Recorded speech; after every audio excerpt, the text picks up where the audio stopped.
in fantasy. His number too high, then I'm probably fading him. He been on the road, he gon' eat up my salary. I hit up by, he gon' lie before lock. Play back to back, then I probably won't pick on the DFS bachelor. Good as it gets. Build a few liners and hit me a leg. He had a good game, but it might be a trick. Log in the Slack so I know who to pick. Sharing our liners, we all gon' get rich. New to this game, you should come to the pad. You might want some cash and get a good laugh. DFS sports, we gon' run up a bag. He heard every game and it's making me mad. You buying your lineups, I think you a cheater. DFS bachelor, he the new leader. Yeah. What's up, everyone? Welcome back to the Bachelor Pad. I, of course, am the DFS Bachelor, and the LPL starts again, well, tonight or tomorrow morning, however you want to look at it. So, of course, we have our League of Legends Supermind Mike at League of Items on Twitter with us, and we're grateful to have him, of course. First things first, thank you for all your guys' support. I know it's kind of been a lull in the action while we kind of waited for the Summer League to start. But now we have 2-game LPL slates all the way up until LCK starts in a couple of weeks. We got LPL every single day. So we're going to do our best to be in here. There's going to be some challenges on the weekends, lots of graduation. Like all of my nieces and nephews are graduating. It's just all sorts of that shit. But we're going to do our best to be here. And of course, if this show's not here, in the link in the video description down below is Mike's videos too. He's always doing live streams and in-depth dives as well over there, so be sure to check all that out. Be sure to hit that subscribe button, hit that bell icon. We really appreciate that. It's going to be a good summer. We're going to have esports, NBA starting soon, then we're going to be in NFL. We have articles for Sportsbook Review. Yours truly is going to be doing NFL videos with Donnie Rightside for the NFL and Sportsbook Review. There's going to be so much content, lots of good stuff, so be sure to check all that out. Hit subscribe to Mike's channel. Check us all out. We really appreciate all of that. So let's get you in here. How you doing, brother? How's everything going? Things are going well. I'm excited for the LPL to start tomorrow, but they're playing 2 games a day for the next couple of months. So I feel like it's going to be the kind of thing where you blink and it's over, just because you get so like used to the routine of having these matches on all the time. Right. So that's awesome. It's going to suck for Draftkings because there will be a bunch of 2-game slates until the LCK starts up in a few weeks. But hopefully Draftkings comes up with some kind of good solutions for this. Maybe they do more 2-day slates, which are kind of annoying, but I'd rather have 4 matches than a 2-game slate, you know? Yeah. So that's about it. One question that Kyle was asking me before we got started today was about the patch. And I haven't seen anything out there about what patch the game will be played on. So I'm assuming it'll be 10.10, which the Midseason Cup was played on. That patch, as we've discussed in the past, was very similar to patch 10.7 in terms of what was strong. And patch 10.11 is... It started to introduce new changes that are trying to get like 80 carries and marksman champions to be more powerful in the early game, mid game, and like scale better and take over a game. But I don't think that we've seen enough changes to justify that move. So if we start seeing it, it's going to be for like popularity reasons and the teams like playing it. It's not because it's overpowered. So that's what I'm kind of concerned with is I feel like I have a great read on the meta right now and like how the patches should influence the games, but I don't know how the teams are going to respond because they have different ways that they look at stuff. Yeah. So that's basically it. I think it, kind of behooves you, these first few 2-game slates not to go crazy. And again, they're 2-game slates, so there's going to be a lot of chopping at the top. There's a lot of value in just having exposure to all the sides, 3-4 and 4-3 stacks. These are best of 3s. These are not best of 1s, so you're not going to be wanting to do a lot of game stacking, if any. I won't be. I just simply won't be. Yeah. I mean, there are going to be the outliers, those 45, 50 kill games, which are crazy. But, for the most part, you're going to want to focus on the winners. And we'll just kind of see what these teams do. That's kind of the beauty of it. We're just going to see. You never know who's going to emerge. Yep. So I think that's an interesting way to go. So I think that's all of the house cleaning. I believe you can follow us both on Twitter at DFS Bachelor, at League of Items. That's all in the video description below as well. So you can click down there to get any information in terms of locating us on different platforms. Mm-hmm. So, 2-game slate starts at 2 a.m. Pacific, 5 a.m. Eastern. The second match is slated to start at 4 a.m. Of course, those times can change based on how long the games go. So our first game is EDG against World Elite. Right now, EDG is a minus 180 favorite on Bovada. For what that's worth, these two teams did play back on April 19th, and World Elite won that match 2-1. That's kind of they were making that run into the playoffs. Kind of went on a tear there. In terms of underdogs, I would say World Elite is probably my favorite underdog tonight, especially for DraftKings. Just a big upside. This could be a very high scoring game. I think both games can be very high scoring. LNG is, we talked about kind of the Washington Wizards effect, and we'll get to that. I like this match a lot. I want exposure to both sides. How do you break this down when you look at it right now? Sure. So yesterday I posted a video with like an LPL review, going through all the teams and looking at their like futures bets for chances to win the championship. So I don't think that EDG or World Elite really has a chance to win the summer split. And they don't provide any value. So it's not like a value play that you could eventually hope to get like paid out on when like the sports book starts offering buyouts and stuff like that. I don't think that's where either of these teams are going to be headed. I think that World Elite is going in the right direction, and I think EDG is going in the wrong direction. I think that the meta, the only reason why I feel like I could be wrong about that is because World Elite may just be perfect for the previous patch and then kind of fall off a cliff. But I don't think that's the case because Morgan is a good top laner, has carry potential. Beishong is a very good jungler. I think that initially his champion pool wasn't filled with like the most overpowered champions on the earlier patches. But when you're like a professional player and you hit that point where you're actually given the correct champions, it slows down the game for you. Right. And I think he'll be a better pro moving forward. And then Teacher Ma, I think that was a great upgrade for World Elite during the middle of the season. Zhao Meng and Missing are fine, but during the entire last season, bot lanes really weren't where you were going to make a large difference in the game. Like it looked like it because like Aphelios was broken out of his mind and Varus would like kill people with like a long range Q and just like be impactful in other ways. But it's not like they're not creating the winning difference. They're capitalizing on their team being in a winning position. So I really love World Elite tonight. I think that they should be the favorites. Yeah, I think if I was setting a line, I would have flipped the line. Like right now, it's like minus 170 for EDG. I think that World Elite should be like minus 160, 170. Yeah. That gives them like a 60% win rate, or a 60% implied win percentage. Right. So I love that bet. And in terms of ownership, I think that you're right that most people will have exposure to both sides of this. Mm-hmm. And that's because of these teams just give up tons of fantasy points when they lose. It's just, that's just how it is. Yeah, so if we remember how the last season ended, World Elite was on a tear and they would continuously have these gigantic kill score games. So everyone's going to remember World Elite was doing really good on DraftKings. So I think that players will be attracted to World Elite because they're the third or fourth highest team depending on the position. Right. So I think that they're going to be very highly owned. Yeah, me too.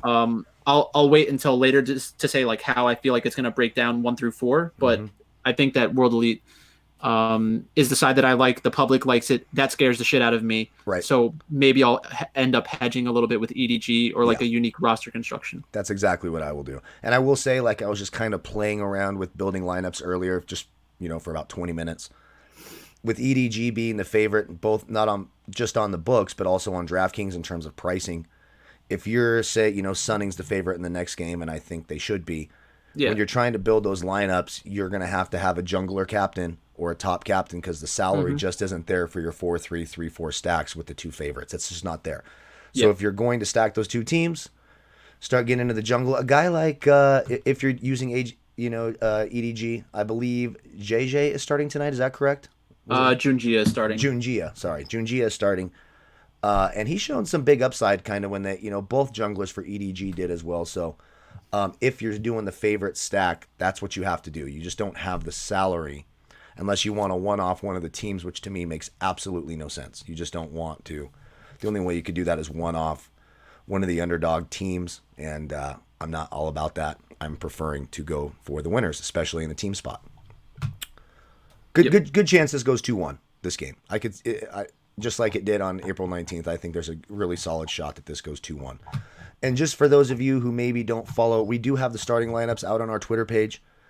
But in the 80 carry spot, BBD is not starting. Hope is. So BBD, even though he's 7,600 and it might seem appealing, do not play him because he's not playing. So just Good reason. just to kind of throw that out there for everyone. Is there anything else on this game we want to go over? I think we covered that. I preferred World Elite. I'm going to have more World Elite than EDG unless I think the ownership is massively skewed. Then yeah. So the last thing that I would say is that in traditional, like for people who have been following League of Legends for multiple years, they will remember these players from EDG as being strong players, highly touted players, and that community is going to think like that the betting line is okay. And this maybe just reflect like the Chinese community's thoughts about the two teams. Maybe they think that EDG is better as well because they have a longer history of being a successful franchise.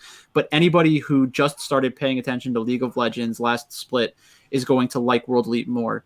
So in general, I think that DFS players are a sharper community than like the traditional betting public, but that's not to call them sharp. So I would say World Elite will be more highly owned, and I don't think this is a spot where I'm going to be contrarian just to be contrarian, because that is the side that I actually do prefer. Sure. So as time goes on, if World Elite continues to have these good performances, I'll probably jump off eventually and start playing against them. But I don't think this is a spot that I want to go against World Elite ownership.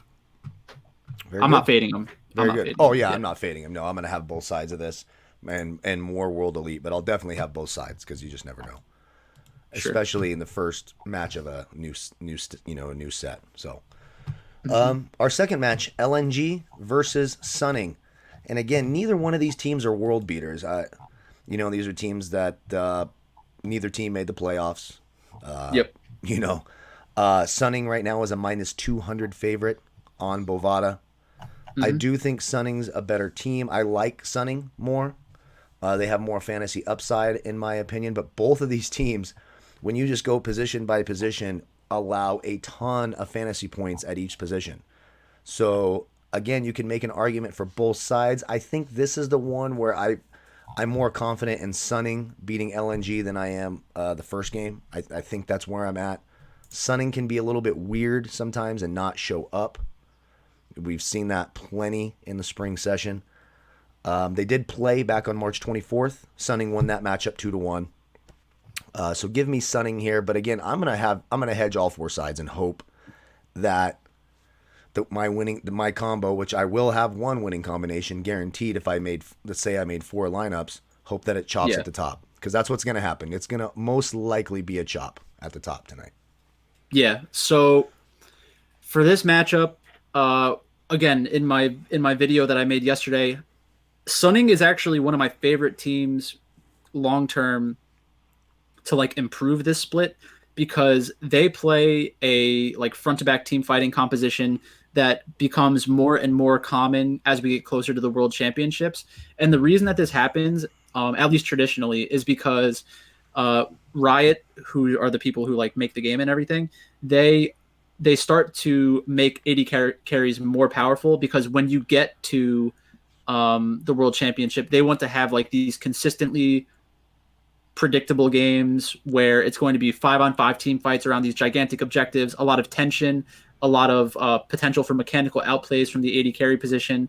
Because like during the regular season, when you have a jungle carry meta, a lot of it can end up being more like positional chess, where it's like, oh, like I was in a better position than you, I took one of your pieces, now I have like a small edge that I can just grind out a victory like pretty easily.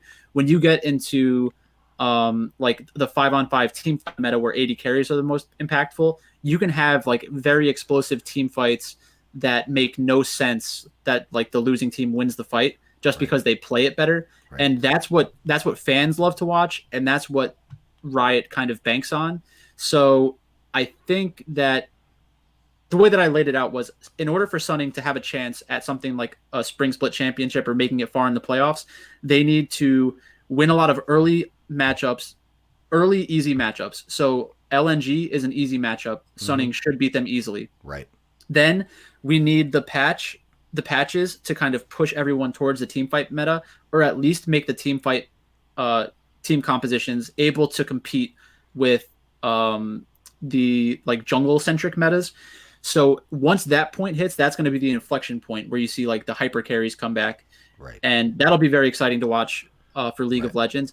In terms of an actual bet on this game, I don't think that I'll be placing a bet on Sunning, even though I think they will win, because there's no value on them as a favorite. No, not at minus 200. What's the point? Yeah, What's minus 200. It's minus 200 is still like close to 70%, like that's your break even point. Yeah. And even if that hits, it's like I don't need. I want the extra value on my money. Sure. Like if Sunning is going to lose, this is when I would expect them to lose, because the patch doesn't really line up with their team yet. So until I get some more information about this team, I'm probably going to avoid it unless they're a huge underdog or something like that. Sure. In terms of DFS, I love Juan Feng in the captain spot. 11-4. It can make it work, especially if you go Sunning World Elite stack. You can easily do that, and you can get Teacher Ma and all of that. So I like Juan Feng a lot, as he'll probably be my highest owned captain tonight if I had to pick one player. And he will be the highest owned player. Sure. Him or Zhao Meng will be the highest owned player on DraftKings tonight. Right. So how do you see the ownership going for like 1 through 4? I would say most likely Sunning 1, World Elite 2, EDG 3, LNG 4 is where I would go in terms of ownership. Just because EDG is so expensive, and I think you're right about the perception, especially the DFS community has really jumped on board with LPL because there's been nothing else. Yeah. You know, now we have a little bit of golf, and we have some NASCAR and MMA, which of course we're excited for this weekend. But a lot of those fans have come over, and World Elite just puts up big points. Both these games have the potential to be very high scoring. I think all these teams are very vulnerable. They kind of attack. Yeah, I like the first series more for like high kill score games, because I could like LNG. LNG is a team where not only are they not very good from last split, they are making like some roster changes that are not good for winning right now. Like going away from Flandre and towards Chenlong 17. Don't understand That means like, it's just they're not looking to. Yeah. Unless they're seeing something where Chenlong 17 is playing out of his mind in scrims and stuff, like I couldn't see him being better than Flandre yet. Yeah. So that's kind of scary. I agree with you that Sunning and World Elite are going to be the two most popular teams. I think it's going to be like World Elite is very close, if not higher than Sunning, because of the salary relief that you get. And I think that players will also prefer them as a primary stack, even though they're the underdog, because they know that they have that extremely high upside. So I think like 3-4s and 4-3s with World Elite as the captains will probably be the most common lineups. And then the Sunning lineups with Juan Feng will be up there as well. Mm-hmm. And then you'll have some like contrarian options with EDG and Sunning in different positions. Right. The biggest contrarian spot of the night is picking LNG to upset Sunning. I don't think many people are going to do that. I think it'll be between like 5 to 10% owned, even on a 2-game slate. Mm-hmm. I think most of their players will end up between 5 to 10. Probably like 7 or 8. Like we do see that even on 2-game slates, because everybody kind of starts to consume the same information that's out there. Right. I'm going to have some exposure to LNG. I mean, I'm just fucking. I don't think I will. I don't think I will. I think it's just like I'm going to be more like I'm going to stick to my guns more. I think this split I'm going to hedge a lot less, because I have been picking games pretty well in general, and it's like the hedges have just cost me the additional upside that I need. So I'll probably just be and since there's 2-game slates every single day, I could just treat it like a parlay every night. Right. And just hope that I'm on the right side. Right. Yeah, and I don't mind that. Oftentimes, even when I do hedge and take like the lower likely side, I'll do it in like a 25-cent tournament or a $1 tournament, just so I can kind of track what they do as well. I can kind of, it just kind of helps me mentally when I see it on my screen and on my phone. Mm-hmm. I'm like, okay, here's what they're doing. Here's who did what. Not putting a lot of weight into it, but you just never know, because it's the first match of the season. So I think there's, probably later on in the split, once we have a better idea, I'll do a lot less hedging. But early on for me, I'll probably do that just to kind of help track things as well. Sure. I think that's it. Anything else? that we need to touch Nope. on here? Look at that, 20 minutes. We got it Yep. done. So to kind of recap, we like World Elite and Sunning. Have some exposure to EDG. Don't be a dummy. Nut on our tummy. Never mind. And then it was funny, the sportsbook review video we did. I thought my mute button was on, but I had the wrong microphone. So when I'm screaming at my son to get the fucking dog, it played. It played live. I thought I was muted. I'm like, come get the fucking dog. Oh god. So hopefully that's fixed. But who cares on this show. Really appreciate you all. Don't forget to like, comment, subscribe. Really appreciate all that. Don't forget to check out the video description. You'll see links to Mike's channel. He's writing articles on Sportsbook Review. Be sure to check us out over there as well. Follow us on Twitter. Any news updates, the starting lineups have already been released. That's the beautiful thing about China. The Chinese league anyways. I don't want to compliment China. I don't think China's a friend of ours at all, so I don't want to go down that path. So that's not what I'm saying. Seriously appreciate you all so much. May the fantasy gods be with you all. Cheers. Thank you again to Mike for being with us, and we will see you tomorrow for our Saturday picks. Bye, folks.